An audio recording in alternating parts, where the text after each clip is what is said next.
আচ্ছা ঠিক আছে, আপনি আমার এই নাম্বারে কল দিয়া।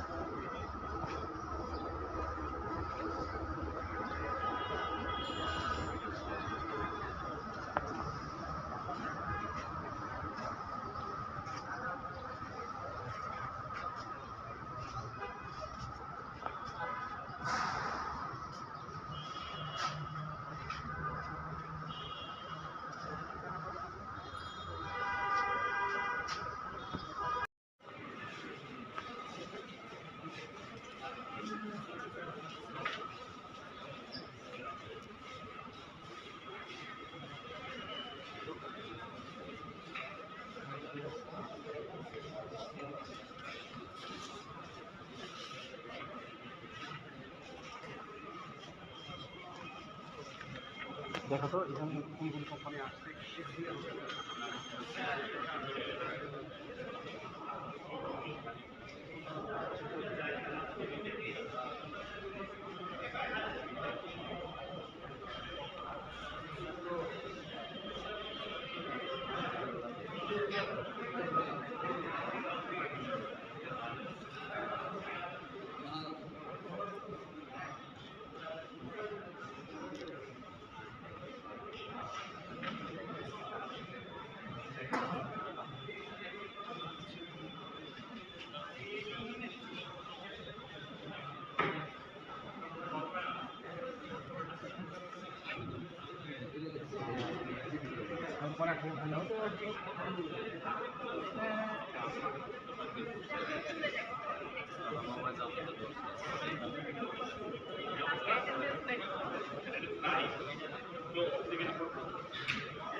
Excuse me.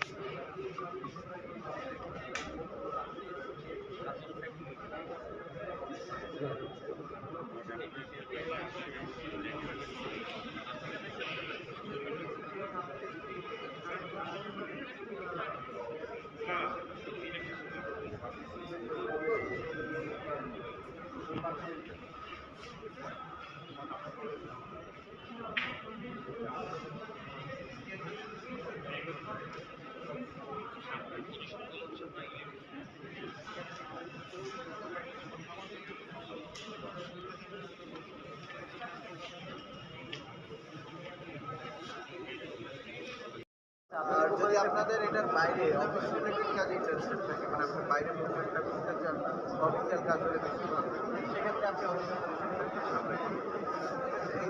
টেকনিক্যালদের জন্য ফ্রেশারদের জন্য আমাদের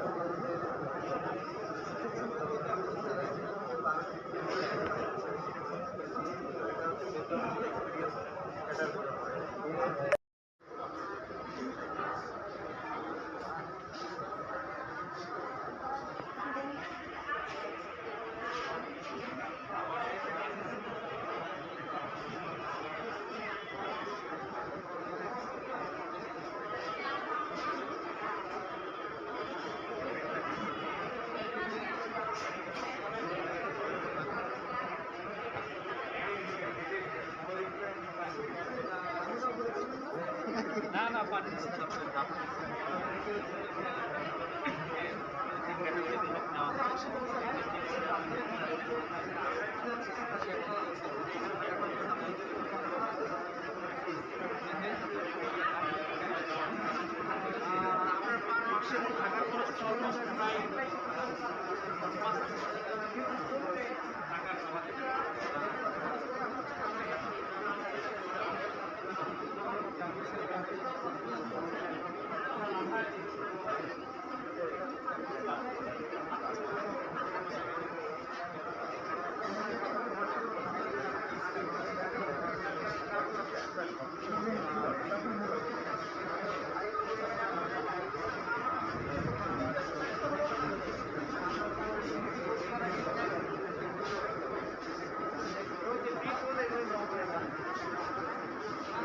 বেকিং করা যাবে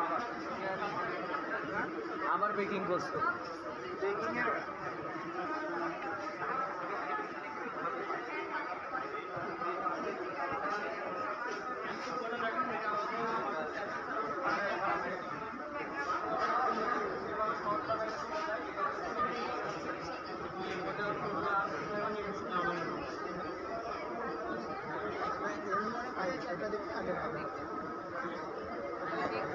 এর সোহাগ ভাই আসেন আসেন এ দেখেন ঢুকে গেছে দেখেন আসেন আসেন আপনি আসেন রিক্রুট করতে চান না বা টেকনিক্যাল পার্সনকেও রিক্রুট করতে চান না, কারণ টেকনিক্যাল কাজের জন্য তো ইংলিশ কমিউনিকেশন ইন্ডাস্ট্রিতে অনেকটা রিকোয়ারমেন্ট হয়ে দাঁড়ায়। সো এই ইংলিশের উপর আমাদের অত্যন্ত জোর দেওয়া দরকার। সাথে আমাদের অন্যান্য ল্যাঙ্গুয়েজ যেমন জব মার্কেট, আমাদের middle east, Malaysia, Japan huge demand রয়ে গেছে। সো এইগুলোতে আমাদের ফোকাস করে আমরা আমাদের ভবিষ্যৎ প্রজন্মকে, যে আমরা যে ডেমোগ্রাফিক ডিভিডেন্ড বলি, সেটাকে যাতে কাজে লাগাতে পারি। ওটা তো আর কয়েক বছর পরে আমাদের এই সুযোগটা হাতছাড়া হয়ে যাবে। সো এইখানে আমাদের সকলে ফোকাস করা উচিত। তো আমি বিডি জবসকে আবারও ধন্যবাদ দিব এই ধরনের কর্মচক্র চলমান রাখার জন্য, এবং যে বিডি জবস যে দেশে ভূমিকা রাখছে চাকরির ম্যাচমেকিংয়ে, এইটা অত্যন্ত প্রশংসনীয় এবং এটা কন্টিনিউ থাকবে। এবং শুধু কারিগরি যেই ব্লু কলার জবের জন্য যেই আলাদা করে যে ফোকাস করা, এটা আরো স্ট্রংলি জিনিসটা সামনের দিকে আমরা দেখতে পাবো। সবাইকে ধন্যবাদ। আসসালামু আলাইকুম। ধন্যবাদ আব্দুল ফাহান স্যারকে তার মূল্যবান বক্তব্য উপস্থাপনের জন্য। আমি এই পর্যায়ে অনুরোধ করছি আমাদের আরেকজন সম্মানিত অতিথি Mohammad Mamunur Rashid, deputy director TMSS থেকে, স্যারকে আসার জন্য এবং আমাদের উদ্দেশ্যে তার অনুভূতি শেয়ার করার জন্য।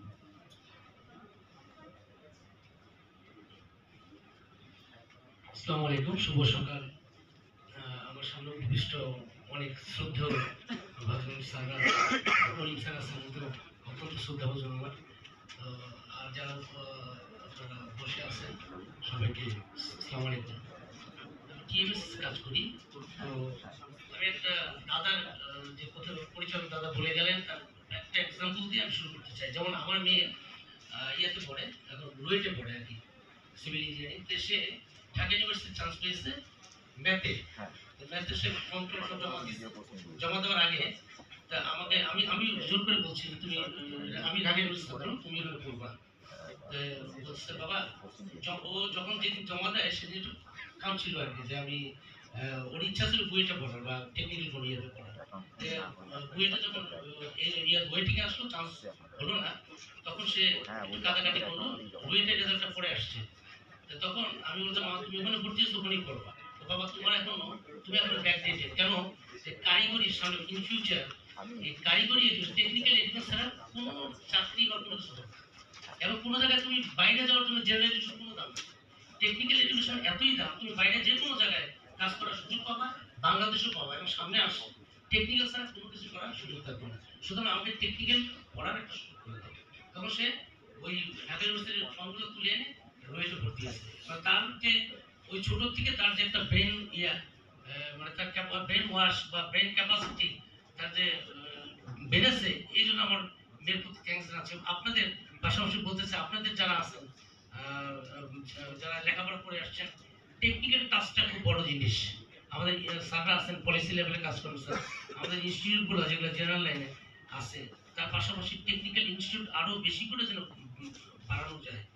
এই পলিসিতে আপনারা হিট করতে পারেন যে অন্ততপক্ষে টেকনিক্যাল, মাছ মোর টেকনিক্যাল এডুকেশন প্রত্যেকটা এরিয়াতে আপনি অ্যাড করে দিতে পারেন, তাহলে দেখবেন অনেক আসতেছে। যেমন আমরা এখন কিন্তু কোরিয়ান এবং জাপানিজ ভাষা আমরা কিন্তু শিখিয়ে জাপান এবং কোরিয়া কিন্তু আমাদের লোকজন যাচ্ছে।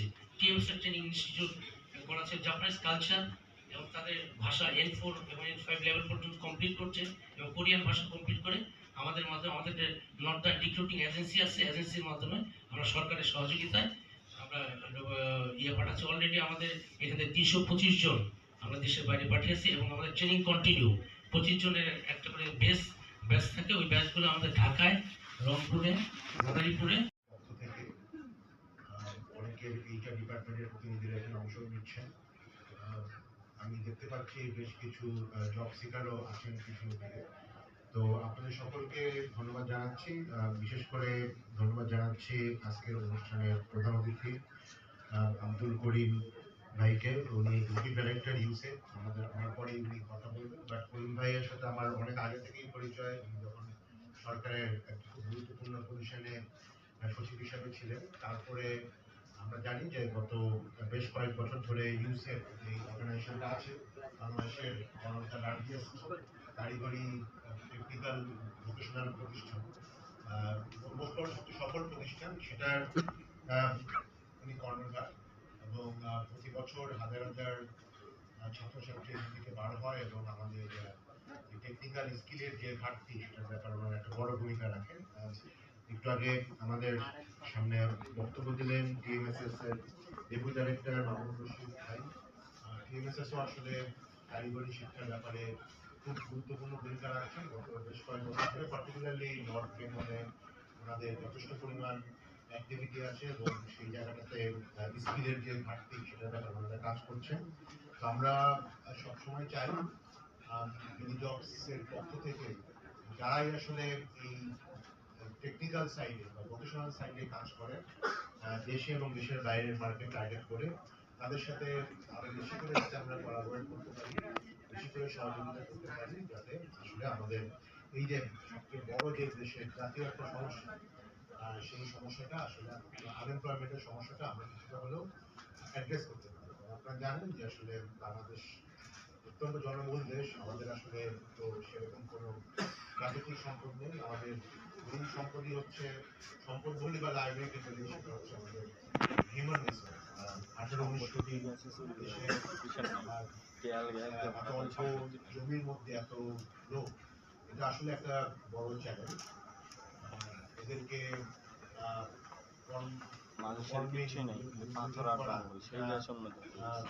রাষ্ট্রের জন্য অফকোর্স একটা বড় চ্যালেঞ্জ, আমাদের সমাজের জন্য একটা বড় চ্যালেঞ্জ। এবং আমরা জানি যে পার্টিকুলারলি যেহেতু আমাদের ইকোনমি, আমাদের সোসাইটিতে ডেমোগ্রাফিক্যালি আমরা খুব ইউথ একটা ডেমোগ্রাফি, একটা বড় অংশ তারা 30 বছরের কম, কর্মক্ষম। তাদেরকে যদি আমরা কাজে নিয়োজিত না করতে পারি, তাহলে কিন্তু আসলে এটার একটা বেশ বড় সোশ্যাল ইম্প্যাক্ট হয়ে যায়। আমরা 2024 সালে দেখেছি যে রাজনৈতিক পট পরিবর্তন, সেটা কিন্তু আসলে শুরু হয়েছিল এই ইউথদের আনএমপ্লয়মেন্ট জানেন যে কোটা বা সরকারি চাকরির ব্যাপারেই কিন্তু শুরু হয়েছিল। অতএব যে কোনো সরকারি দায়িত্ব থাকুক না কেন, তাদেরকে আসলে এই প্রবলেমটা সলভ করতে হবে, না হলে এটা কিন্তু অনেক ক্ষেত্রেই পলিটিক্যাল রূপে ধারণ করে, এটা আপনারা জানেন। তো এবং এর সাথে অনেক ধরনের ব্যাপার আছে, যেমন আমরা প্রায় আজকাল কথা বলি যে ক্রাইমস নিয়ে, পার্টিকুলারলি অনলাইন গ্যাম্বলিং, মাদক, এই ব্যাপারগুলো কিন্তু সবই আসলে দেখবেন রিলেটেড উইথ ইউথ আনএমপ্লয়মেন্ট।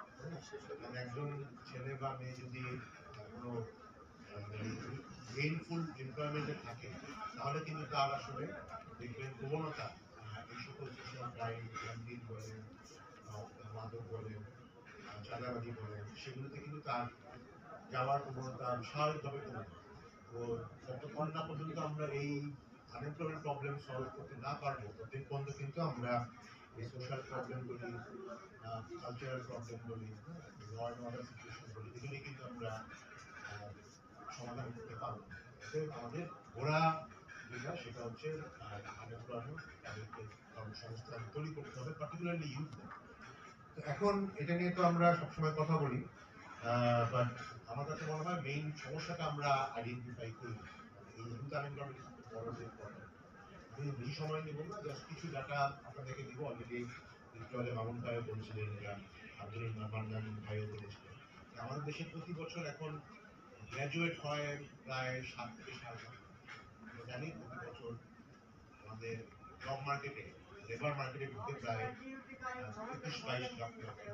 তার মধ্যে এখন 1/3 হচ্ছে গ্র্যাজুয়েট। এটা কিন্তু আজ থেকে 15-20 বছর আগে ছিল না। করিম ভাই ভালো বলতে পারবেন, ওই সময় সরকারের গুরুত্বপূর্ণ পদে ছিলেন। আমরা একটা রিসেন্টলি বিবিএস এর বা লেবার ফোর্স সার্ভে একটা স্টাডি আপনাদের সাথে শেয়ার করতে পারি। 2000 সালে থেকে প্রায় 26 বছর আগে ওভারঅল আমাদের যদি বলি, আমরা লেবার ফোর্সে যে গ্র্যাজুয়েট ছিল মাত্র 3.5%।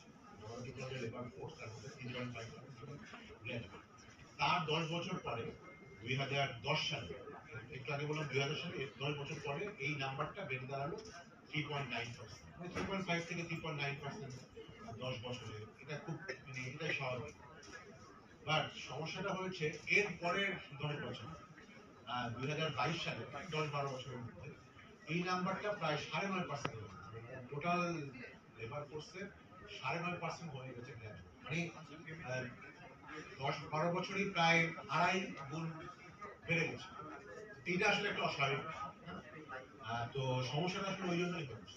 আমাদের ইকোনমি আপনারা জানেন, we are still manufacturing and agro based economy. আমাদের সার্ভিস আছে, কিন্তু সেই সার্ভিসগুলো কিন্তু মাচ মোর মানে ইন্ডিয়াতে বা ইন্ডিয়াতে এরকম সার্ভিস বড় সেক্টর হচ্ছে আইটি বা বিপিও, এইগুলো। বাংলাদেশে কিন্তু ওই লেভেলের সার্ভিস সেক্টর তৈরি হয়।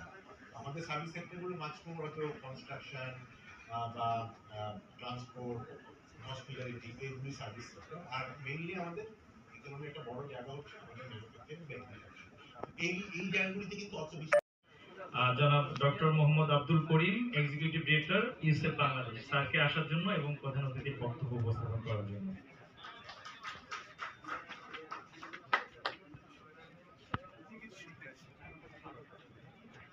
বিসমিল্লাহির রহমানির রহিম।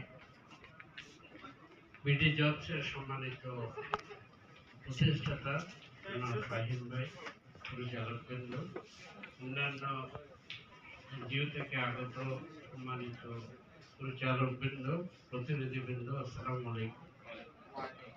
আমি অত্যন্ত সম্মানিত বোধ করি এই উদ্বোধনী অনুষ্ঠানে আসতে পেরে এবং আমাকে আমন্ত্রণ জানানোর জন্য গভীর কৃতজ্ঞতা জানাচ্ছি। ইউরোপ, আমেরিকা, জার্মানি, ইউরোপের সব দেশ, জার্মানি, ফ্রান্স, ইটালি, নেদারল্যান্ড, সব জায়গায় কারিগরি শিক্ষার গুরুত্ব অপরিসীম। জাপান, কোরিয়াতেও তাই। কিন্তু আমাদের দেশে ভিন্ন চিত্র। ইন্ডিয়াতে জওহরলাল নেহেরু যখন ইন্ডিয়ান ইনস্টিটিউট অফ ম্যানেজমেন্ট এবং Indian institute of technology IIT প্রতিষ্ঠা করেন, তখন অনেকে বলছিলেন যে এই লোকের মাথায় মতো বুদ্ধি নাই, কেন এগুলো করে। সেই আইআইটি এবং আইআইএম ইন্ডিয়াকে বিশ্বের ড্রাইভিং সিটে বসেছি কারিগরি শিক্ষার ক্ষেত্রে, বৃত্তিমূলক শিক্ষার ক্ষেত্রে। এসএসসি আর এসএসসি ফাজিল ব্যাচেলার্স মাস্টার্স কামিল করে আসছে, তাও পাইছে কামিলের ফার্স্ট ক্লাস। আমি বললাম ইয়ে করা জানাজার একটা বয়স্ক পুরুষ মানুষের জানাজার নামাজ নিয়তটা একটু বলেন। বলে স্যার বাংলায় বলি। বাংলায় স্যার আরবি পারবো না। উনি কামিল ফার্স্ট ক্লাস আমাদের আত্মশুদ্ধির জন্য বলছে। আমাদের ইউরোপ আমেরিকায় যারা গ্রাজুয়েট জেনারেল এডুকেশন এবং টেকনিক্যাল এডুকেশনে, জেনারেল এডুকেশনের গ্রাজুয়েট 20%, টেকনিক্যাল এডুকেশনের গ্রাজুয়েট 80%। আমাদের দেশে ঠিক তার উল্টো।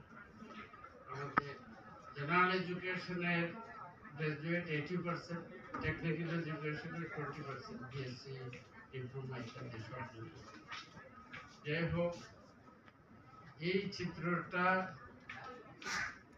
উঠানো দরকার। আমাদের ইউনিভার্সিটিতে ডিপার্টমেন্ট আছে, চারুকলা ডিপার্টমেন্ট, ঠিক আছে, কিভাবে পেন্টিং, কিভাবে কি ইত্যাদি। কোন সাবজেক্টের প্রতি আমাদের কোনো অশ্রদ্ধা নেই। নৃত্যকলা ডিপার্টমেন্ট একটা ফুল ফ্লেজেড ডিপার্টমেন্ট, প্রফেসর আছে, এসোসিয়েট প্রফেসর ইত্যাদি ইত্যাদি। একটা ফুল ফ্লেজেড ডিপার্টমেন্ট পরিচালনা করতে অনেক টাকা লাগে। সেই টাকা আমরা খরচ করি কিভাবে নাচতে হবে, কিভাবে হাত তুলতে হবে। শত বছর ধরে নৃত্যকলার কি প্র্যাকটিস ছিল এই দেশে, রাজা বাদশারা কিভাবে নর্তকীদের নাচ উপভোগ করতো, এই ইতিহাস তার জানা দরকার। টেকনিক্যাল কোনো সাবজেক্ট তার জানা দরকার। বিশ্ব চলে টেকনিক্যাল এডুকেশনে, আর আমাদের ল্যাঙ্গুয়েজটা অত্যন্ত গুরুত্বপূর্ণ। আপনারা যারা বিদেশে যান, এমিরেটসে অথবা টার্কিশ এয়ারলাইনে, ওদের লাউঞ্জে যান, লাউঞ্জে ফ্রন্ট ডেস্কে যে ছেলেটা বসে আছে, ও হয় পাকিস্তানি অথবা নেপালি অথবা ইন্ডিয়ান। টয়লেটে যান, টয়লেট ক্লিন করতেছে বাংলাদেশি ছিল। অত্যন্ত কষ্ট লাগে। একটু স্কিল নিয়ে যেতে পারলে সে কিন্তু হসপিটালিটি সেক্টরে ভালো পজিশন পেত। This is hard reality. আমাদের গ্রাজুয়েশন হবে, এলডিসি গ্রাজুয়েশন এবছর হওয়ার কথা ছিল, ব্যবসায়ীদের অনুরোধে এটা আরো 3 বছর পিছাবে। গ্রাজুয়েশন যখন, এলডিসি গ্রাজুয়েশন যখন হয়ে যাবে, আমরা যেসব ফ্যাসিলিটি গুলো পেতাম, duty free export, quota free export, যত ইচ্ছা এক্সপোর্ট করতে পারবো, ট্যাক্স দিতে হবে না, এই ফ্যাসিলিটি চলে যাবে আগামী 3 বছর। We have to compete a different world.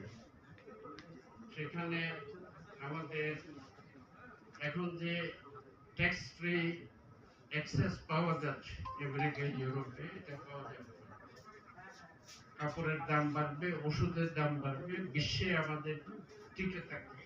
এই মুহূর্তে আমাদের ওষুধ middle east, Canada, Australia, US FDA এর অনুমোদন সহ বিশ্বের বিভিন্ন দেশে যায়। এলডিসি গ্রাজুয়েশনের পরে আমাদের ওষুধের দাম বাড়বে, কম্পিটিশন বাড়বে, আমরা অনেক দেশে ওষুধ এক্সপোর্ট করতে পারবো না, দাম বেশি হবে। এক্ষেত্রে আমাদের যে ডেমোগ্রাফিক ডিভিডেন্ড, যে বিশাল জনসংখ্যা আমাদের, পৃথিবীর এইটুকু ভূখণ্ডের মধ্যে 20 কোটি মানুষ, পৃথিবীর আর কোথাও নেই, সবচেয়ে ঘন বসতিপূর্ণ দেশ। এই যে জনসংখ্যা, এটা একদিকে যেমন বিরাট একটা সমস্যা, অন্যদিকে it could be hour resource. সমস্যা না হয়ে এটা আমাদের রিসোর্স হতে পারবে যদি স্কিল ট্রেনিং আমরা দিতে পারি। স্কিল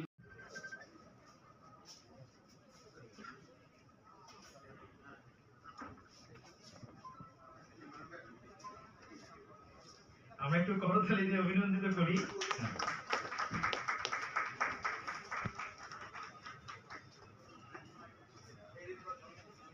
এই পর্যায়ে আমি মোহাম্মদ মামুনুর রশিদ স্যারকে অনুরোধ করছি তার কেসটি নিয়ে।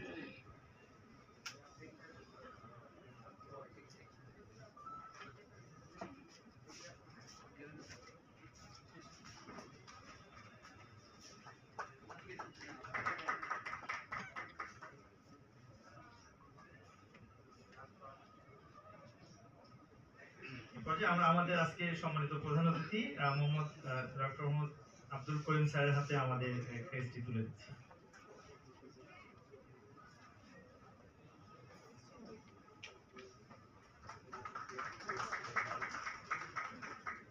আপনাদের সবাইকে ধন্যবাদ জানাচ্ছি। এই পর্যায়ে আমরা একটু আমাদের আনুষ্ঠানিক ফিটা কেটে করবো। সামনে যারা আছেন বিভিন্ন প্রতিষ্ঠান থেকে প্রিন্সিপাল স্যাররা যারা